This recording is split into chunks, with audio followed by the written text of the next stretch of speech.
Izinkan saya memperkenalkan istri saya. Sayang, ini Saudara Leroy dan Paul Cobb dari Los Angeles, California. Selamat datang ke rumah kami, Saudara Cobb. Saudara Branham, dalam 2 pertemuan besar di Calvary Temple, Los Angeles, kami melihat bahwa Tuhan Yesus Kristus memakai Anda secara istimewa. Dengan karunia-karunia yang agung ini, menyingkapkan sakit penyakit dan rahasia di hati manusia, disertai dengan mujizat-mujizat kesembuhan. Itu sungguh ajaib. Saudara Branham, kami mau mendengar lebih lagi mengenai pelayanan Anda yang unik ini. Baiklah, Saudara Cobb. Saya dilahirkan di Kentucky Timur, dalam suatu pondok kayu yang kecil. Orang tua saya tidak beragama. Mereka tidak ke gereja. Tetapi mereka mengatakan bahwa ketika saya dilahirkan, suatu sinar memasuki ruangan itu dan melayang-layang di atas saya.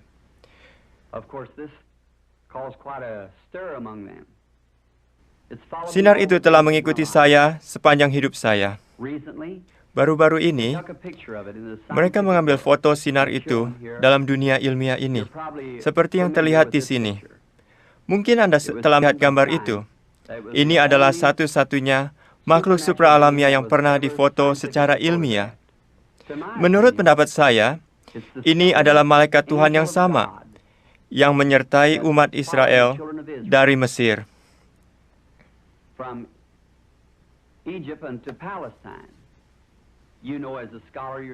Itu adalah malaikat perjanjian, yaitu Tuhan kita, Yesus Kristus. Waktu di bumi sebagai manusia, Ia tidak mengaku sebagai orang yang hebat. Ia mengatakan, anak tidak dapat mengerjakan sesuatu dari dirinya sendiri. Ia hanya melakukan apa yang diperlihatkan oleh Bapa. Dalam Yohanes pasal 5, Anda mungkin sudah tahu ayat-ayatnya. Yesus melewati kolam Bethesda yang terkenal ini. Ia melihat banyak orang yang timpang, buta dan lumpuh, menantikan goncangan air kolam itu. Aneh, Ia hanya menyembuhkan satu orang. Dan jika Anda perhatikan, Ia tahu di mana orang itu berada, karena Bapa telah memperlihatkan kepadanya. Mungkin orang itu tidak lumpuh, dia hanya berbaring di atas tilam. Tetapi Yesus menyembuhkan dia. Kemudian dalam pasal itu, pada ayat 19, orang-orang Yahudi menanyai dia. Hari ini, mungkin hal itu juga dipertanyakan. Mengapa Tuhan melewati orang-orang yang timpang dan buta di tempat itu, dan tidak menyembuhkan semuanya? Tetapi di sini, saya mengutip perkataannya. Ia menjawab, sesungguhnya anak tidak dapat mengerjakan sesuatu dari dirinya sendiri, jikalau tidak ia melihat Bapa mengerjakannya. Sebab apa yang dikerjakan Bapa, itu juga yang dikerjakan anak. Berarti menurut perkataannya sendiri, pelayanannya didasarkan pada penglihatan dari Bapaknya. Jadi tidak heran pelayanannya dilanjutkan sesuai dengan janjinya. Kamu akan melakukan juga pekerjaan yang aku lakukan, bahkan pekerjaan-pekerjaan yang lebih besar daripada itu, sebab aku pergi kepada Bapa. Aku menyertai kamu, bahkan di dalam kamu, sampai kepada akhir zaman. Yesus Kristus tetap sama, kemarin, hari ini, sampai selama-lamanya. Saya percaya ini adalah penengguhan di zaman ini akan kebangkitan Yesus Kristus yang hidup di antara umatnya, mengadakan tanda dan mujizat-mujizat yang sama yang Ia lakukan waktu di bumi. Pada waktu saya berusia 7 tahun, kami pindah dari Kentucky ke Indiana, dekat tempat tinggal saya sekarang. Waktu itu, kami mengambil air dari sumur yang terletak beberapa ratus meter dari rumah kami. Suatu sore di bulan September, ketika membawa air, kira-kira di pertengahan antara tempat pompa air dan rumah kami, saya melewati sebuah pohon yang besar. Angin badai bertiup pada pohon itu. Itu bukan hal yang aneh di tempat itu pada bulan September. Tetapi, angin badainya hanya bertiup di pohon itu, tidak berlalu. Saya berhenti untuk melihatnya.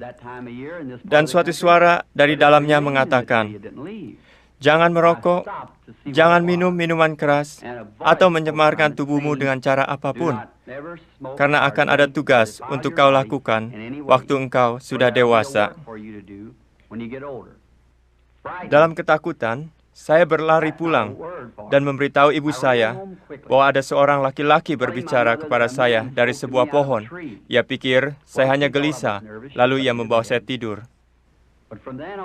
Sejak saat itu, saya mulai melihat penglihatan-penglihatan. Waktu Roh Kudus datang pada saya menerima penglihatan. Saya dapat menyatakan kepada orang-orang apa masalah mereka, dosa-dosa mereka, dan apa yang harus mereka perbuat. Pada waktu berusia 37 tahun, suatu malam saya sedang berdoa di dalam ruangan. Saya melihat suatu cahaya di lantai. Saya melihat sekeliling, mencari sumber cahaya itu. Cahaya itu bersumber dari tiang api yang bergantung di udara di atasnya. Saya mendengar seseorang berjalan. Saya mengamati. Datanglah seorang pria masuk ke dalam cahaya itu, berupa manusia yang berat badannya sekitar 100 kg. Rambutnya hitam sampai ke bahu. Kulitnya kuning langsat. Ia tidak berkasut. Tentu saja, saya ketakutan.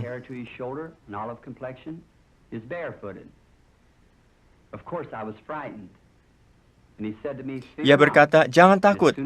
Saya langsung mengenali suara itu yang selalu berbicara kepada saya. Ini adalah pertama kali saya melihat dia. Ia berkata, "Saya diutus dari hadirat Tuhan untuk memberitahu bahwa engkau akan mendoakan orang-orang sakit. Tanda-tanda dan mujizat-mujizat besar akan menyertai pelayananmu." Saya berkata, "Saya orang miskin, tidak berpendidikan, saya tidak mampu melakukan tugas ini." Katanya, "Sama seperti Musa diberikan 2 tanda, saya pun demikian. Yang pertama mendoakan orang sakit, mujizat kesembuhan. Yang kedua, mengetahui rahasia di hati manusia." Saya mengatakan, saya sudah berdoa mengenai hal ini. Yang dikatakan orang itu berasal dari iblis. Ia menunjukkan beberapa nas Alkitab, seperti ketika Filipus menemui Nathanael. Lalu Nathanael datang kepada Yesus, dan Yesus mengatakan kepadanya bahwa ia berada di bawah pohon, dan tentang wanita Samaria. Yesus berkata bahwa dia mempunyai 5 suami. Lalu dia lari ke kota dan mengatakan, "Inilah Kristus itu." Dan banyak nas Alkitab lainnya yang ia tunjukkan. Saya mengatakan saya akan melakukannya. Ia memberi saya jaminan kepastian bahwa ia akan selalu menyertai saya. Anda dan seluruh dunia tahu akan hal-hal besar yang terjadi dalam pelayanan ini. Kami bertanya-tanya apakah saya dapat mengingat penglihatan-penglihatan untuk waktu yang lama. 4 tahun yang lalu, saya mendapat penglihatan mengenai seorang anak lelaki, tertabrak mobil dan tewas tergeletak di pinggir jalan, yang kemudian dibangkitkan dari kematian. Saya memberitahu semua orang di Amerika dan di Kanada, dicatat oleh ribuan orang pada Alkitab mereka, bahwa hal ini akan terjadi. Suatu hari, dalam perjalanan di Finlandia, ada sekelompok orang yang berkerumun di tepi jalan. Kami keluar untuk melihat. Di sanalah anak lelaki itu. Semuanya sama seperti dalam penglihatan itu. Saya berkata kepada saudara Moore, "Lihatlah pada Alkitab Anda, bukankah ini pemandangan dalam penglihatan itu?" "Ya," jawabnya. Saya berlutut dan meminta kepada Tuhan Yesus untuk meneguhkan firman-Nya yang telah ditunjukkan kepada saya. Anak itu dihidupkan kembali oleh Tuhan kita. Hari ini, ia masih hidup dan sehat. Saudara Cobb, ini hanya beberapa hal yang Tuhan Yesus sedang lakukan sekarang dalam pelayanan yang ia berikan kepada saya. Menurut pendapat saya, itu adalah untuk meneguhkan firman-Nya. Hal-hal yang ia janjikan akan terjadi sekarang, hari ini kita sedang lihat terjadi. Mengenai pelayanan di Israel, saya senang sekali jika bisa melayani Tuhan di Israel. Saya percaya pelayanan saya akan sangat berguna bagi bangsa Yahudi. Alkitab mengatakan, orang-orang Yahudi menghendaki tanda dan orang-orang Yunani mencari hikmat. Kami percaya banyak orang Yahudi dan orang-orang lain di Tanah Suci akan percaya bahwa Tuhan Yesus Kristus adalah Mesias bila mereka melihat seorang Kristen memenuhi nubuatan Nabi Yoel. Benar, kitab Yoel pasal 2 ayat 28 mengatakan, "Kemudian daripada itu akan terjadi bahwa aku akan mencurahkan rohku ke atas semua manusia. Maka anak-anakmu laki-laki dan perempuan akan bernubuat. Orang-orangmu yang tua akan mendapat mimpi. Teruna-terunamu akan mendapat penglihatan-penglihatan. Baiklah, Saudara Branham, kami harus pamit sekarang. Senang sekali berbincang-bincang dengan Anda. Jika Tuhan menghendaki, kita akan bertemu lagi di Chicago 2 hari yang akan datang. Baiklah, Bapak-Bapak. Senang sekali menerima kunjungan Anda di rumah kami malam ini. Kita doakan bersama pertemuan di Chicago. Dan dengan anugerah Tuhan, saya berharap untuk bertemu Anda di sana. Amin. Mau minum teh dulu? Baiklah, terima kasih banyak, Saudari Branham. Terima kasih. Terima kasih, sayang.